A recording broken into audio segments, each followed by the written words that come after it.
Good morning. Today is Wednesday and I am so excited to go on a little writing date today. I went to an event at Book Club Bar last week. This ponytail is like wild and amazing. Look at it. It's huge. It's perfect. I went to an event last week at Book Club Bar, which I showed in my last vlog, and I met another writer, which I'm really excited about because being new in the writing community, I have yet to have a ton of writing friends. And so I'm so excited, and we are going to meet up today at Book Club Bar and do a little co-writing. I'm not sure if we're going to co-write as much as we are maybe going to get to know each other because we literally don't know each other at all, but I'm really excited about that. But today when I get to Book Club Bar, if we end up writing, my plan is I need to do some brainstorming, some plotting, some getting ideas ready ahead of time. I really want to look at Act 2 in a more organized way because I've kind of just started writing. So I think I'm going to skim, kind of reread what I've written already, look at what I had plotted out in the very beginning before Act 1, because I haven't really revisited that long timeline of sticky notes that I made in my brainstorming video. And so I kind of want to revisit all of that, get some events that I want to write about for Act 2, and then get into writing. So we'll see what I get to today for that, but that is this week's goal in writing and hopefully today's. So I'm going to go to the gym first. I signed up for my first half marathon in years. I used to run a lot. I've run 12 marathons a long time ago. If you ask my husband, he says 13, but I think that's incorrect. But I haven't run an actual sanction race in probably 3 years or something. So today is my first official training run to get ready for that. I'm hoping I have so much time to get ready for it. It's not until September and it's only April right now. But I'm hoping to maybe get a little speed back. So I just feel like this is my era of writing this book, getting back into running, hitting my running schedule, showing up for myself in that way. And then of course, doing my curriculum consulting. So gonna head to the gym, gonna eat breakfast, going to travel my way to Book Club Bar and meet up with my new writing friend. All right, let's get after today. Cheers.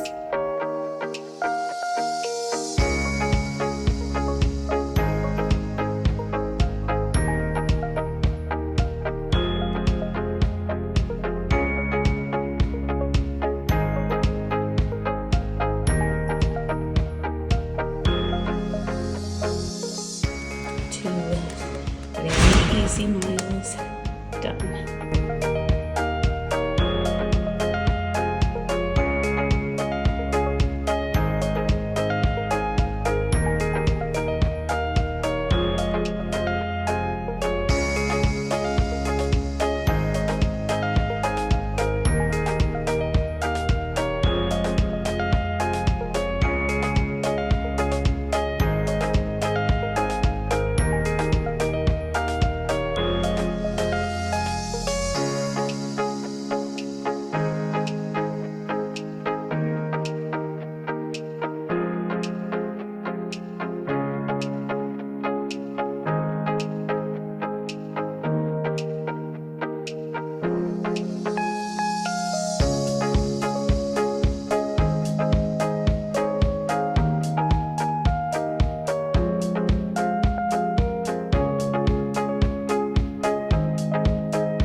Was actually so much fun. We went to Book Club Bar in East Village where we met. Probably won't meet there again. We'll probably meet at a Soho house. But before she got there, and even while we were there, we did some working together. But of course, being the first time we got to know each other, it was so much fun to talk to someone else who was also writing a memoir. It was really cool to think about the overall themes of our stories and how we're depicting those themes. And it's really fun because hers is more of a traditional memoir where it's nonfiction based on her events, and then mine being fiction and have those fantasy elements. It's fun to kind of talk about the similarities and the differences with that. While I was working and kind of waiting and ideating as I'm brainstorming and moving into Act 2 is I really wanted to make it clearer the antagonist, who the bad guy is, because part of it's okay, it's her struggle with her family and the people around her and her friends or whatever, in the A story. But I really want the antagonist to be poverty itself and that struggle. And so I was really building this identity of what poverty is and giving it a name and all these things. And then I also really wanted to hash out what her magical powers are, because without knowing those things, I can't really put in what the scenes will actually be, like what will actually be happening. And so that feels so good to have that arranged.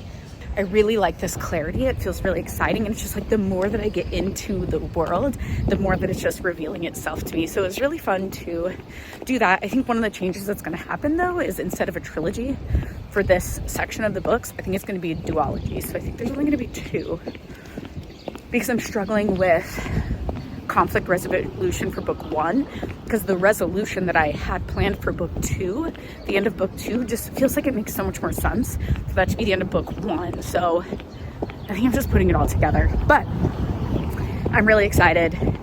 This feels really good. I don't know why it felt hard to admit that it was going to be 2 books instead of 1, like that was failing or something, or like that wasn't enough, but totally enough because the story is freaking amazing. So can't wait. And it was really fun to just be in the energy of somebody else who is also a writer writing a memoir, and we're going to start doing it regularly. I'm out of town next week, but we're going to pick up the week after that. So can't wait. I had so many great thoughts about my book yesterday when I went to book club bar and before I met up with Mary. And I'm so sorry that I didn't get Mary's beautiful face on vlog, but when I realized that meeting somebody for the first time was probably not the best time to be like, hi, want to be in my vlog? Or actually, not a big deal. I could have asked that, but also we were just talking so much that it just didn't cross my mind to get my phone out. But maybe someday I'll ask her. Anyways, I was getting these ideas before Mary showed up, and I was kind of thinking through them, and I had questions in my mind. And one thing that I learned about myself, I looked into my human design, and I'm a manifesting generator for 1, which whatever, I'm not totally in the woo, but I do use the woo and I do learn about it a little bit. But what that really means is I'm a responder, or part of that is being a 4-1 is being a responder, which means that I need to like be around things in order to respond to them. So having just like a thought in my head isn't enough. It has to come out, it has to be said out loud, it has to be posed as a yes or no question so I can say yes or no and I can respond to it. So I've been using, and I have mixed feelings about AI, about ChatGPT. I'm not putting anything about my book into it. I'm not writing with ChatGPT at all. Like, I do not believe in AI writing my book. But I was going back and forth with like naming things, talking about like the ideas that I love for magic creation. I just use it as like a way to get my brain going to build ideas about the things that I want to like see them more. And I like it as a resource because I've been using that. I've been using Save the Cat. I've been looking at the Hunger Games. I finished reading Percy Jackson last night and just kind of putting all of these things that help give me ideas of magic and the way my magic can be. And bye, Viva. Oh, hello, Viva. Are you not afraid of being on camera? Are you going somewhere? You can sit. I don't know what she's choosing to do. So I really love the ideas that I came up with. And I spoke about this a little bit on the walk last night. One of the things that I'm really excited about after I've let yesterday's planning kind of sink in was this idea of personifying poverty as the villain of my story.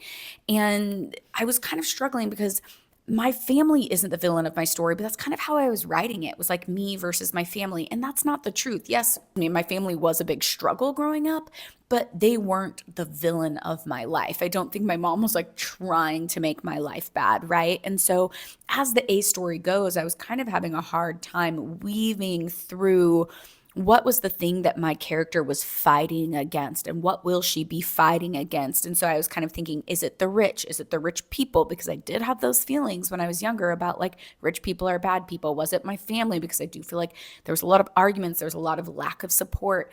There was just like neglect. There was physical abuse.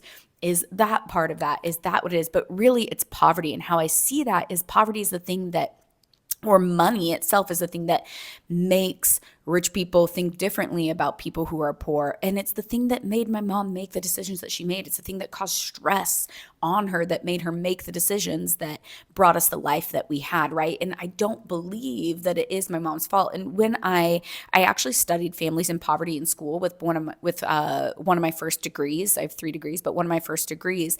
And I remember when I studied that, just having this depth of feeling of like, oh my God, it was kind of healing for me to look at my mom and be like, wow, she didn't make these decisions because she didn't care about me. She didn't make these decisions because she didn't want me to have a good life or didn't want me to have something, or because she wasn't thinking about me. She made these decisions because she was in fight or flight all the time, survival mode all the time, stress all the time. And so the villain of my story I'm really excited about is going to be poverty.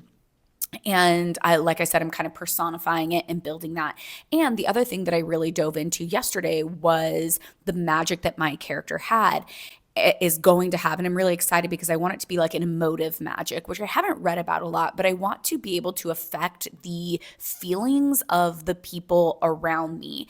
And I really like this idea because these things are actually really true. Like growing up, poverty was the thing that was holding me back. Poverty was the thing that I was fighting. And up until now, and even now, like poverty, that mindset is something I have to be really aware with because so that is like the villain of my life is like that scarcity mindset and that lack. And then my power as I moved into being an educator, as I moved into being a coach, is the ability to create that feeling of safety, to create perspective, to create that feeling of belonging in other people. That is a gift that I have in my actual career now that I've honed, but I like the idea that that's like an actual magical power that my character has and develops in her teenage years as she turns into an adult. And so it feels really cool to take something that feels so real in my life and make it the magical elements in the story. So today, what I want to finish up doing is I want to look at, with that lens, kind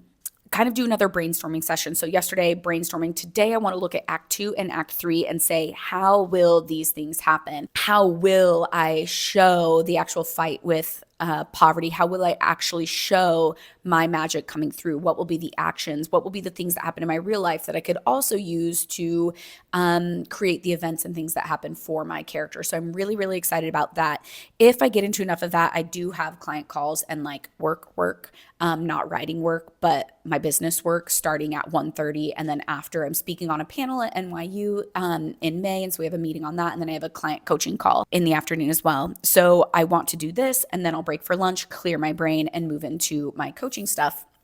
But I'm really, really excited to look forward to Act 2 and Act 3 and with this. And then, but if I get those done, then I'll go back and look at Act 1 and say, where can I add more about these things? Because poverty should already definitely be introduced because that is like the status quo in Act 1. And then Act 2 and 3 is me trying to escape it, move away from it a little bit more. I guess let's get into it.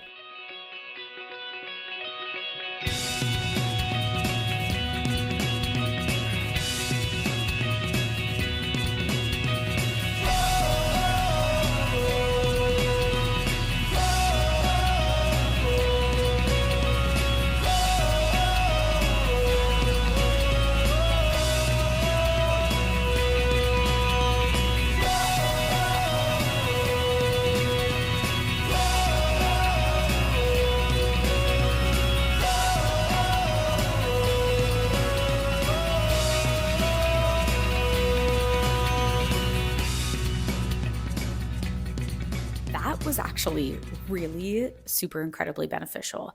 I feel so excited. I think my brain does this thing where I get really, really excited and I want to take action and I get caught between, should I continue making these thoughts more thorough? Should I be writing more of these pieces more thoroughly before I take action? But I think that this is where that inspiration does really well for me, where it's like, I get the beginning of the ideas, I get the formation of the ideas, and I don't want to spend too much time hashing out everything exactly. I want to pull up my laptop now and write, which I wasn't expecting to or planning to today, but I'm really excited about that. And what I might do is I might actually start writing blurbs for each portion.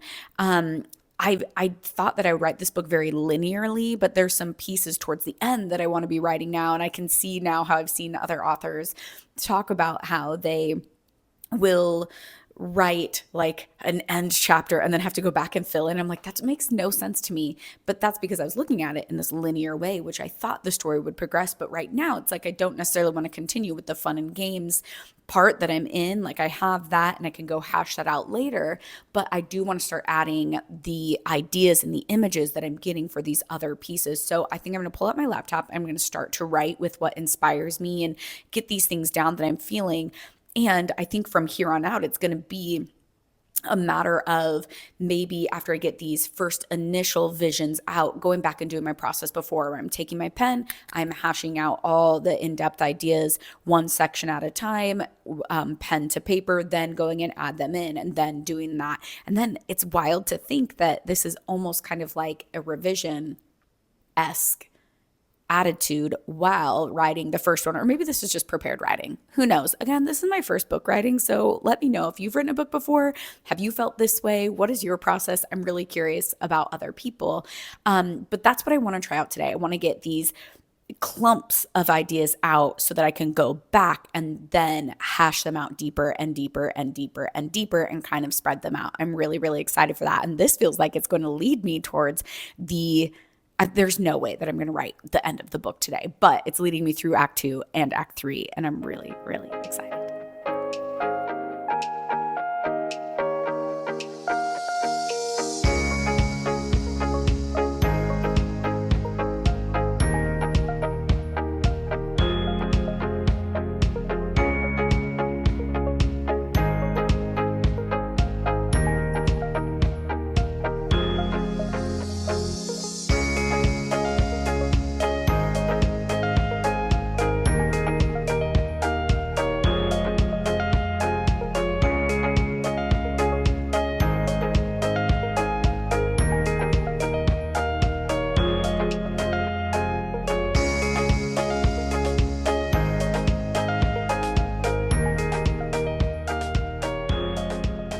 Turns out the meeting that I have at 1:30 is actually at 1. It is 12:20, so I'm going to pause right here because what I don't want to do is not allow my brain kind of the time and space to like adjust. If I get too far into actually starting to write, then I will have to like abruptly change my brain. So we are going to get a little lunch going. I'm going to take a break. We are going to recap what just happened. And then I'm going to switch over and do my job 2, job 1, my non-writing job, my coaching job.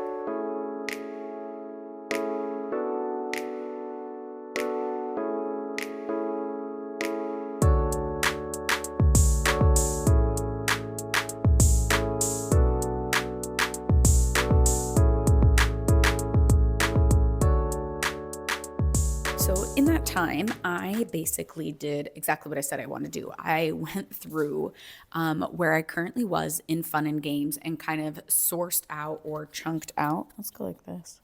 What actions I wanted to see coming up from now until the end of the book. When my character shrugged or different things like that, like her reactions. But otherwise, I just kind of had like a quick hit list of play-by-play of things that will happen from where I was at the end of Act 1 through, and I've already started writing Act 2, but from there all the way through kind of where the finale starts and getting towards the end. And when I say write these things out in chunks, I mean very skeletal. It's not like hashed out with the details at all, but it's kind of the actions and things that I think I want to happen. Then I started going back and looking through the first act and what I had already written, and look to see, okay, where could I personify poverty more? How could I just add in a sentence here or a sentence there or something to kind of show that?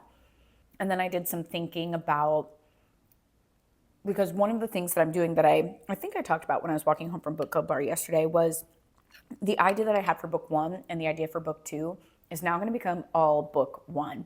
And so I was kind of thinking, okay, in introducing characters, I'm going to have to go back and find out how I want to best introduce a character, 2 characters that are going to be really important that I really was excited about for book 2, but now they're going to be in this book. So I started thinking about kind of where I want to introduce them and kind of started making some notes in what I've already written for the first part. I'm not going to go back and like edit all this stuff in because I'm just going to wait until I start doing like a whole revision, like my first revision. Then I will start adding in those things that I feel like are missing. But I just kind of glance through to get the flow and make sure that everything feels accounted for. So I'm really, really excited about that. This alignment in my mind, which, by the way, sweet potato chickpea curry, this stuff is so good. I used to be vegetarian, and this was a meal that I loved, and I made it for lunches this week, and it's so easy for me to just reheat the quinoa and then the curry mix and put it together with hot sauce and cilantro, and so easy, so good. But I'm really like, my discovery, my personifying and villainizing poverty, like, has given me this renewed sense of purpose for my book, which is also helped me, like, even like on Instagram content today, I made a post about like poverty mindset and things like this. And I just feel like this is truly my story. Like, yes, it's this fiction story that I'm writing, but it's also my story in the world and on the planet. And so I'm really, really excited to have that. And then also that magic for the gift. So I just have this, if I was excited before, I'm like doubled down, tripled down on the excitement that I have for this book. And I literally cannot wait to see where it goes. And what I really want to schedule is just a day where I can just sit and write for like 5 hours. So I need to pick a day that's going to be maybe Monday of next week. It could be that. We'll see. We're traveling. Next week, we're going to Arizona to do a mastermind with my coach and one of my really good friends and her husband. John and I, the four of us, we got a house in Arizona. So we're going to go and do that and work on like our businesses, which I'm really excited about because my business is now partly writing a book. But maybe, and we have friends coming into town that we're hanging out with all day Saturday and Sunday, which will be so fun because the weather is going to be so, it's literally going to be like 75, 78 or something like that. It'll be the first super nice weather day here in New York. So we have tons of plans for them. And today's Thursday, so I don't really have time for long hours of writing, but I'm really excited. Maybe Monday. You know what? And honestly, I shouldn't say maybe. Monday, I will write. And I'm going to reserve Monday just for writing. I'm committing to that now. And maybe what I'll do is I will close out this vlog here, and then you guys will be able to hold me accountable because the vlog that comes right after this one should be a whole day committed to just writing on Monday. All right? Deal. I'll see you there.